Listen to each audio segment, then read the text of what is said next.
ಎಲ್ಲರೂ ಸೇರ್ಕೊಂಡು ಕುತಂತ್ರದ ರಾಜಕಾರಣ ಮಾಡೋಕ್ಕೆ ವ್ಯವಸ್ಥಿತವಾಗಿ ಪಿತೂರಿಯನ್ನು ನಡೆಸಿದರು. ಎಲ್ಲ ಪಕ್ಷದನ್ನು ಜೊತೆಗೆ ಹಾಕೊಂಡು ಯಾರು ಮೈನ್ ಪಕ್ಷ, ಯಾರು ಮೈನ್ ಮುಖಂಡರುಗಳಿದ್ದಾರೆ, ರಾಜಕೀಯ ಧುರೀಣರು ಅಂತ ಅಂದ್ಬಿಟ್ಟು ತಾಲೂಕಿನಲ್ಲಿ ಯಾರಿದ್ದಾರೆ ಅವರೆಲ್ಲ ಮಂಚೂರಿನಲ್ಲಿ ಬಂದು ಮುಖ ಹಿಂಗೆ ತೋರಿಸ್ತಿರಲಿಲ್ಲ ಅಷ್ಟೇ. ಬ್ಯಾಕ್ಗ್ರೌಂಡಲ್ಲಿ ಸೇರ್ಕೊಂಡು ಸೂತ್ರಧಾರಿ ಥರ ಆಡ್ಕೊಂಡು ಎಲ್ಲರೂ ಒಗ್ಗೂಡಿಸಿ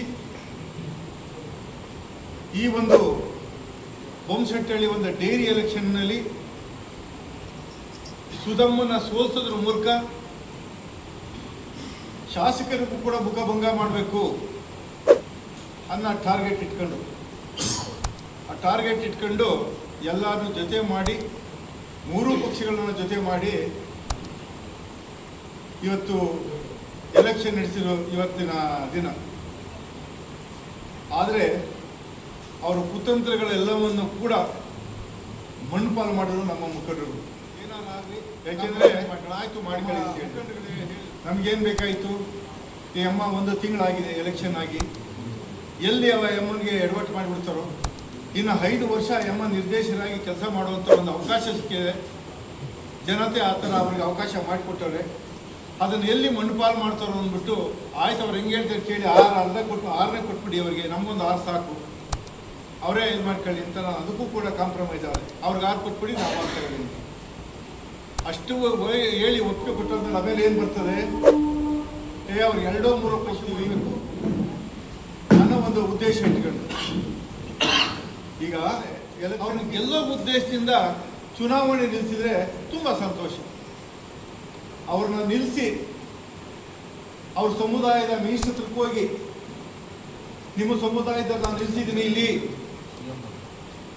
ಮಂಚೇನಹಳ್ಳಿ ಕ್ಷೇತ್ರದಲ್ಲಿ, ಅವ್ರು ಗೆಲ್ಸ್ಕೋಬೇಕು, ಹಣ ಕೊಡು ಅಂತ ಹಣ ಪಡ್ಕೊಂಬಂದು, ಇದು ಸರ್ ಸುಳ್ಳು ಹೇಳೋದಿಲ್ಲ. ನಾನು ಅವ್ರ ಮೈಸೂರನ್ನು ಕೇಳಿದ್ದೀನಿ, ಅವ್ರು ನಿಜ ಒಪ್ಕೊಂಡು ದುಡ್ಡು ಕೊಟ್ಟಿದ್ದೀನಿ.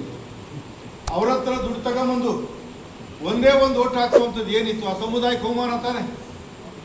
ನಿಲ್ಲಿಸಿ ಒಂದು ಸಮುದಾಯ ನಿಲ್ಲಿಸಿ 1 ಓಟ್ ಅವ್ರು ಕೊಡಿಸಿದ್ದಾರೆ. ಆ ಸಮುದಾಯದ ಮಂತ್ರಿಗಳ ಹತ್ರ ಹೋಗಿ ದುಡ್ಡು ತಂದು ಅದು ಏನು ಕುತಂತ್ರ? ಏನಾರ ಮಾಡಿ ಕಾಂತರಾಜನ್ನು ಸೋಲಿಸ್ಬೇಕು. ಅದಕ್ಕೆ ಏನು ತಂತ್ರಗಾರಿಕೆ ಮಾಡಬೇಕು? ಅವ್ರು ಯಾವ ಸಮುದಾಯ ಬಲಿ ಕೊಟ್ಟರು ಪರವಾಗಿಲ್ಲ, ಯಾವ ಸಮುದಾಯಕ್ಕೆ ಅವಮಾನ ಆದ್ರೂ ಪರವಾಗಿಲ್ಲ, ಯಾವ ಸಮುದಾಯಕ್ಕೆ ದ್ರೋಹ ಆದ್ರೂ ಪರವಾಗಿಲ್ಲ, ಕಾಂತರಾಜು ಸೋಲ್ಬೇಕು. ಈ ಉದ್ದೇಶದಿಂದ ನಿಂತವ್ರೆ. ಅಯ್ಯಮ್ಮ ಗೌರಿ ಬಿದ್ರು ಮುಖ ನೋಡಿಲ್ಲ, ಏನೂ ನೋಡಿಲ್ಲ, ಅವಳನ್ನ ತಂದು ಆ ಮುಖ ವರ್ಷಕ್ಕೆ ನಿಲ್ಸವ್ರೆ ಎಲೆಕ್ಷನ್ಗೆ ಅಂತ ಈ ಅಮ್ಮನ್ನ ಕಂಡಮ್ ಮಾಡಿದ್ರು. ನಿಮಗೆ ಗೊತ್ತೇ ಇದೆ, ಇವರು ನಿಲ್ಲಿಸಿದ ಮುಖಂಡರಿಗೆ ಎಷ್ಟು ಓಟ್ ಬಂತು, ಸೋಲ್ಸಿದ್ರು, ಹೀನಾಯವಾಗಿ ಸೋತರು. ಒಂದೇ ಒಂದು ಓಟ್ ತಗೊಂಡು ಅಯ್ಯಪ್ಪಂದು ಓಟ್ ಬಿಟ್ರೆ ಬಂದಿದ್ದು 1 ಓಟ್. ನಾನು ಈ ಅಮ್ಮ ನಿಲ್ಲಿಸಿದ್ಕೆ ಮಹಿಳೆ ಯಾವತ್ತೂ ರಾಜಕಾರಣ ಮಾಡಿದ್ರಲ್ಲ, ಬಡವ ಹೆಣ್ಣುಮಗಳು, ಅವಮಾನ ಆಗಬಾರ್ದು, ಒಂದು ಸಮುದಾಯದಿಂದ ನಿಲ್ಲಿಸಿದ್ದೀನಿ. ಇಡೀ ಜಿಲ್ಲೆಯಲ್ಲಿ ಒಬ್ಬರು ಬಡವರ ಹೆಣ್ಣು ಮಗಳನ್ನ ಗೆಲ್ಸ್ಕೊಂಬಂದ್ರು ಅಂತ ಅಂದ್ಬಿಟ್ಟು ಒಂದು ಹೆಸರು ಬರಬೇಕು ಅಂತ ನಮ್ಮ ಮುಖಂಡರು ಹೇಳಿದರು. ಪಾಪ ಎಮ್ಮ ಬಂದು ನಾನು ಗೆಲ್ಸ್ಕೊಡಿ, ನನ್ನನ್ನು ಎಲೆಕ್ಷನ್ ನಿಲ್ಲಿಸಿ ಅಂತ ಕೇಳಿದ ಎಮ್ಮ ಅಲ್ಲ. ನಾವು ನೋಡಿ ಒಬ್ಬರು ಬಡ ಹೆಣ್ಮಗಳು ಕೊಡಬೇಕು ಅಂದಾಗ ನಾನು ಕಂಡಿದ್ದೆ ಎಮ್ಮ.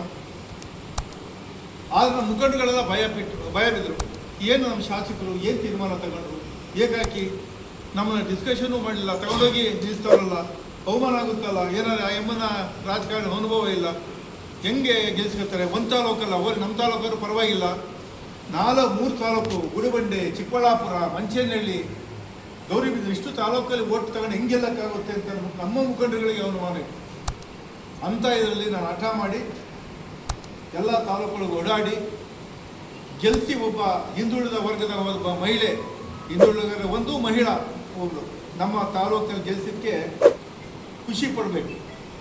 ಇವರು ನಿಲ್ಲಿಸಿದ ಕ್ಯಾಂಡಿಡೇಟು ಹೀರಾಮ ಸೋತರು ಕೂಡ ನಾನು ಗೆಲ್ಸ್ಕೊಂಬಂದೆ. ಆಯಿತು, ಈಗ ನನಗೆ ಗೊತ್ತಿಲ್ಲ, 1 ತಿಂಗಳಿಗೆ ಮುಂದೆ ಇಷ್ಟು ಎಲೆಕ್ಷನ್ ಬರ್ತದೆ ನನಗಂತೂ ಗೊತ್ತಿರಲಿಲ್ಲ. ಆಮೇಲೆ ಗೊತ್ತಾಯ್ತು, ಓಹೋ 1 ತಿಂಗಳು ಅಂತ. ಈಗ 1 ತಿಂಗಳು ಬಂದು ಅವಮಾನಕರವಾಗಿ ಎಮ್ಮ ಹೋಗೋದು ಇವ್ರಿಗೆ ಖುಷಿನ? 1 ತಿಂಗಳು ಇದ್ದುಬಿಟ್ಟು ಡೈರೆಕ್ಟ್ರಾಗಿ 5 ವರ್ಷ ಇರುವಂಥ ಅವಕಾಶನ ಬಿಟ್ಟು ಅದಕ್ಕೆ ಅವಮಾನಕರವಾಗಿ ಕಳಿಸ್ಬೇಕು ಎಲೆಕ್ಷನಲ್ಲಿ ಅಂತ ನಿಮಗೆಲ್ಲ ಗೊತ್ತಿದೆ. ಹೇಳಿದ್ರೋ ಇಲ್ವಾ?